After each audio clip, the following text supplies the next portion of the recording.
Hi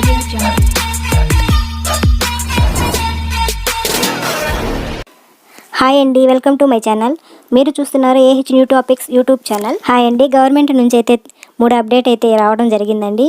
ఆ 3 update ఏంటంటే ఇళ్ల స్థలాల గురించి ఒకటి, మరొకటి వచ్చి వాలంటీర్స్ వ్యవస్థను గురించి, మరొకటి వచ్చి ఈ 3 అప్డేట్ని మీకు పూర్తిగా వివరిస్తానండి. ఈ వీడియో చాలా లెంత్గా ఉంటుంది. వీడియో చివరి వరకు అయితే చూస్తేనే మీకు అర్థమవుతుంది ఏమేమి కండిషన్స్ ఉన్నాయో, ఎలా అప్లై చేసుకోవాలో ఇవన్నీ మీకు ఈ వీడియోలో తెలియజేయడం జరుగుతుందండి. వీలైతే మాత్రం స్కిప్ చేయకుండా ఎక్కడ పూర్తిగా వీడియోని చూడండి. అప్పుడే కావాలి అనుకుంటున్న వారితో పాటు గత ప్రభుత్వ హయాంలో ఇళ్లను ప్రారంభించి ఆగిపోయి ఉన్నాయో వాటితో పాటుగా ఇప్పటి వరకు ఇళ్ల పట్టాలో తీసుకుని వాళ్ళకి ఇంటి స్థలం చూపించకుండా ఉన్నారో వాళ్ళతో పాటుగా కేవలం కీలక ప్రకటన రావడం అయితే జరిగింది. దీనితో పాటు వాలంటీర్ వ్యవస్థ గురించి కీలకమైన అప్డేట్ అయితే రావడం జరిగింది. వాలంటీర్ వ్యవస్థ ఉంటుందా లేదా అనే సందేహంపై నిన్నటి రోజు ప్రభుత్వం క్లారిటీ అయితే ఇచ్చింది. ఇకపోతే ఏపీ ప్రభుత్వం ఉచిత ఇసుక గురించి కూడా ఒక అప్డేట్ అయితే రావడం జరిగింది. కావాల్సిన డాక్యుమెంట్స్ ఏంటి, ఏ విధంగా రిజిస్ట్రేషన్ చేసుకోవాలి, తాజా సమాచారం అంతా ఈ వీడియోలో అందించడం జరుగుతుంది. పోతే ఇటువంటి తాజా సమాచారం కోసం మన ఛానల్ని సబ్స్క్రైబ్ చేసుకోండి, లేకపోతే ఒక లైక్ అయినా ఇవ్వండి.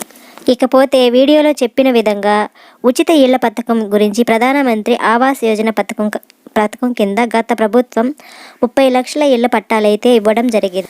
ఇళ్ల పట్టాలు ఇచ్చిన వారిలో కొంతమంది సొంత డబ్బులు పెట్టి కట్టుకోవడం జరిగింది. ప్రభుత్వం ఇచ్చిన అమౌంట్ కొంత, వారి సొంత డబ్బు కొంత వేసుకుని మరికొంతమంది ఇల్లు కట్టుకోవడం. గత ప్రభుత్వ హయాంలో 8,04,000 మందికి పైగా వివిధ దశల్లో ఇళ్లను ప్రారంభించారని, కొంతమంది మాత్రమే ఇళ్ల నిర్మాణం పూర్తి చేసుకున్నారని గుర్తించారు. రాష్ట్రంలో ఇప్పుడు 8,04,000 ఇళ్ల నిర్మాణాలు వివిధ దశల్లో ఉన్నాయని, వీటిలో 5,75,000 మందికి ఇళ్ల పనులే మొదలు పెట్టలేదు అని ప్రభుత్వం గుర్తించింది. ప్రస్తుత ప్రభుత్వం తీసుకోబోయే నిర్ణయాలలో భాగంగా రాబోయే 100 రోజుల్లో 5,000 మందికి ఇళ్ల నిర్మాణం అనేది పూర్తి చేసి వాళ్ళకి ఇళ్లని అందజేస్తామని గృహ నిర్మాణ శాఖ మంత్రి కొలుసు పార్థసారథి గారు తెలియచేయడం జరిగింది. మిగిలిన 6,75,000 మందికి ఇళ్ల నిర్మాణం పూర్తి చేసి వచ్చే సంవత్సరం మార్చి కల్లా అందజేస్తామని మంత్రి గారు చెప్పడం అయితే జరిగింది. ఇప్పుడు నిర్మించబోయే 1,25,000 కోట్లు ఖర్చు అవుతాయని మంత్రి గారు చెప్పడం అయితే జరిగింది. గత ప్రభుత్వ హయాంలో ప్రజలకు 3 ఆప్షన్స్ అయితే ఇవ్వడం జరిగింది. 1, సొంతంగా ఇల్లు నిర్మించుకోవడం. 2, మీ ఇళ్ల నిర్మాణానికి కావాల్సిన సామాగ్రిని ప్రభుత్వం ద్వారా అందించడం.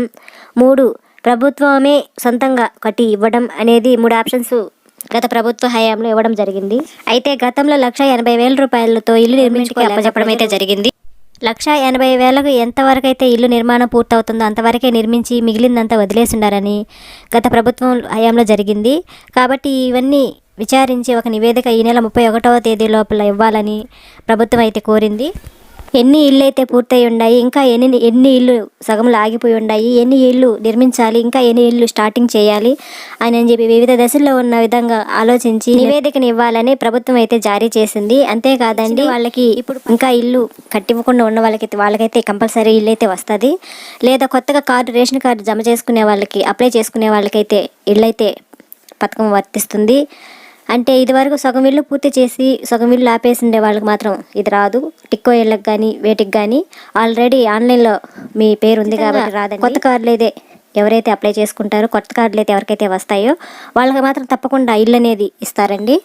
ఒక ఇంట్లో పట్టా వచ్చుంటే మళ్ళీ ఇంకొకరి పేరు మీద అయితే రిజిస్ట్రేషన్ చేసుకోవాలి అని మీరు అనుకుంటే తప్పనిసరిగా రాదండి. వాలంటీర్ గురించి, ఫ్రీ ఇసుక గురించి మరొక వీడియో చేస్తానండి. అందుకోసం మన ఛానల్ని సబ్స్క్రైబ్ చేసుకోండి.